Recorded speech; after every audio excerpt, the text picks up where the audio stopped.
Hello दोस्तों। स्वतंत्रता ही सच्चा सुख है और यह सुख आपको तभी मिल सकता है जब आप आर्थिक दृष्टि से स्वतंत्र हो जाएं।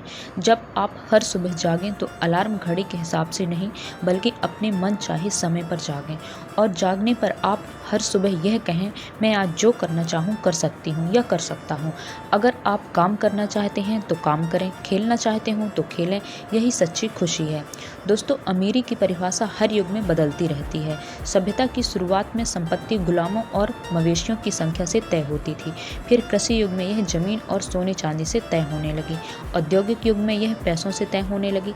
आजकल इंटरनेट के सूचना युग में यह बैंक अकाउंट या निवेश अकाउंट से तय होती है, जिसमें भौतिक संपत्ति के बजाय अमूर्त संपत्ति का बोलबाला होता है। पैसे ने करेंसी की जगह प्लास्टिक मनी का रूप ले लिया है। दोस्तों, आजकल पैसा दिखता नहीं, बस बैंक अकाउंट में ऑनलाइन आता जाता रहता है। पैसा बस एक संख्या है जो आपको मोबाइल या कंप्यूटर के स्क्रीन पर दिखती है। पैसा दिखता नहीं, बस होता है, ऑक्सीजन की तरह। लेकिन हम जिस अमीरी की बात कर रहे हैं वह मूलतः आर्थिक स्वतंत्रता है, यानी आपके बिना कुछ किए आपको इतना पैसा मिलता रहे ताकि आप जो चाहें वह कर सकें, ना कि सिर्फ आपको पैसों की खातिर काम करना पड़े। तो दोस्तों, हम एक ऐसे फार्मूले की बात करते हैं जो हमें आर्थिक दृष्टि से स्वतंत्र बनाएगा। इसके लिए आपको बस यह जानने की ज़रूरत होती है कि आप हर वर्ष कितने प्रतिशत आमदनी बचा रहे हैं। सौभाग्य से आप यह बात जानते हैं। 50-50 के नियम के हिसाब से आप अपनी 50% आमदनी बचा रहे हैं।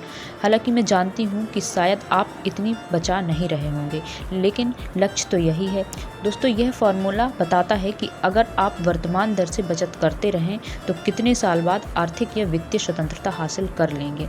इस फॉर्मूले का एक लाभ यह भी है कि अगर आपको परिणाम आशा के अनुरूप ना मिले तो आप अपनी बचत की दर को बढ़ा सकते हैं ताकि आप जल्दी ही वित्तीय स्वतंत्रता हासिल कर लें। इस फार्मूले में आपको 60 की संख्या का इस्तेमाल करना है। अगर आप 40% से कम आमदनी बचा रहे हैं तो बचत का प्रतिशत बराबर होता है आप कितने प्रतिशत आमदनी बचा रहे हैं।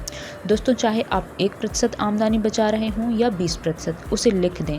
फिर बचत के प्रतिशत को 60 में से घटा दें। जो फल या परिणाम आपको आता है वह आपको बता देगा कि आप कितने साल बाद आर्थिक स्वतंत्रता हासिल कर लेंगे, यानी आर्थिक स्वतंत्रता प्राप्त करने में लगने वाले वर्ष बराबर 60 माइनस वार्षिक बचत का प्रतिशत। दोस्तों, रॉबर्ट कियोसाकी ने कहा है कि महत्वपूर्ण यह नहीं कि आप कितना ज़्यादा पैसा कमाते हैं, बल्कि यह है कि आप कितना ज़्यादा पैसा रोक कर रख पाते हैं। यह आपके लिए कड़ी मेहनत करता है और आप इसे कितनी पीढ़ियों तक रोक कर रख पाते हैं।